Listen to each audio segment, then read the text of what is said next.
Hello and welcome to the lecture. Let's understand two more tags, that is div and span tag. So for that, let's create a folder. Call it div and span folder. And then we'll create two separate files. One is div to understand the div tag. Then we'll create one more for the span tag. So let's go to brackets. Open the div file. We'll copy the boilerplate and we'll call it as div tag.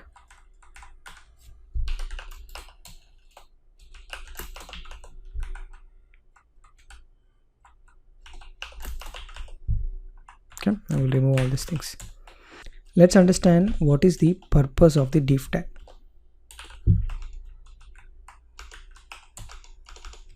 Div tags are denoted like this, div, which is nothing but division tags. Okay, they are used to create divisions, means they collect a group of elements together to form something called as a division, okay, or as a group.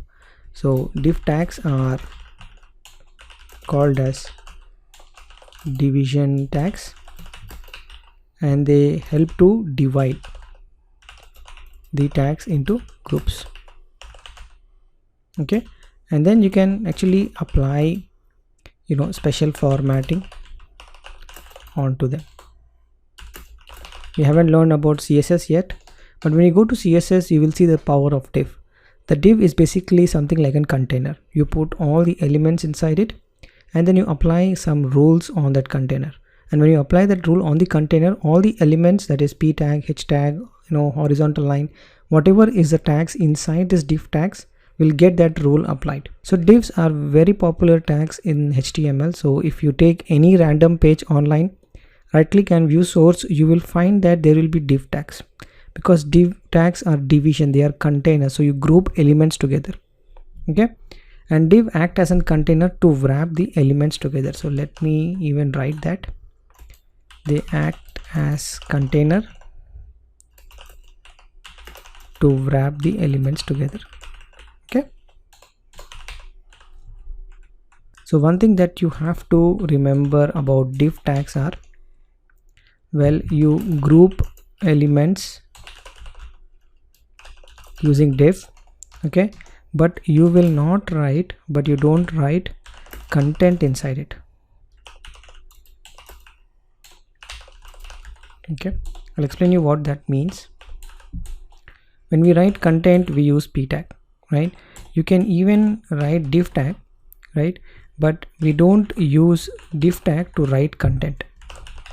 Okay, it's not a problem that you should not write it, but typically division tags are container tags. How you do it? You write p tag and you embed your content inside the p tag. So that's how you basically write the div tags. Okay, you can write n number of tags inside the div tag, and that's basically the collection of elements, or you can call as container, which will form a nice group of elements. Okay, so let's take an example. Let's create a div tag, and inside this we will create h1 tag, and then we will also create p tag, and we'll copy paste the lorem ipsum here. Okay, so let's copy and paste this, and then we paste one more here. Okay, so this is basically a container with a group of elements. It's nothing special in terms of visibility, right? When you view the div tags, there's nothing special about div tags, because you have embedded the p tag, so the new lines are coming. You embedded h1 tag, so the h1 tag is visible, but the main purpose of div tag is to group those elements together. All right, so let's look at span tag. So let's create one more file. So let's open up the span tag and let's do an example of span tag. All right, so the span tag is using this span span, right? Span tag also is like an division tag. So we'll try to understand what is the difference between div tag and a span tag, and all the purpose that we discussed about div tag is actually also applicable for span tag. Span tag also used to group the elements together. Okay, when they both are same, so what is the difference? So let's understand the difference between div and span.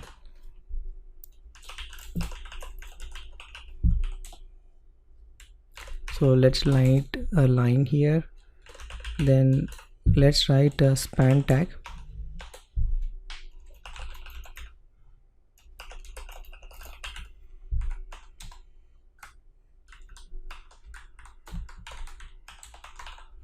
We'll write one more span tag here.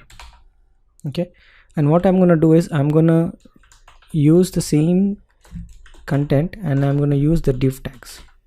Okay, and let's observe what is going to happen.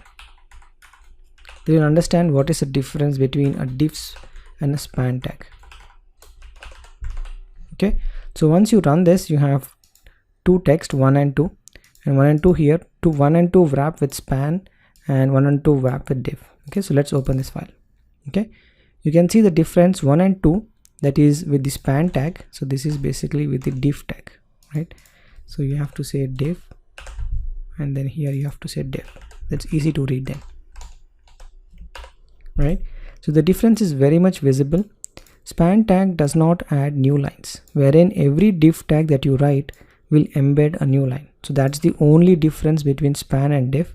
And in most cases you will go with div, right? Basically div will give you a new line so that you have a new block to start with.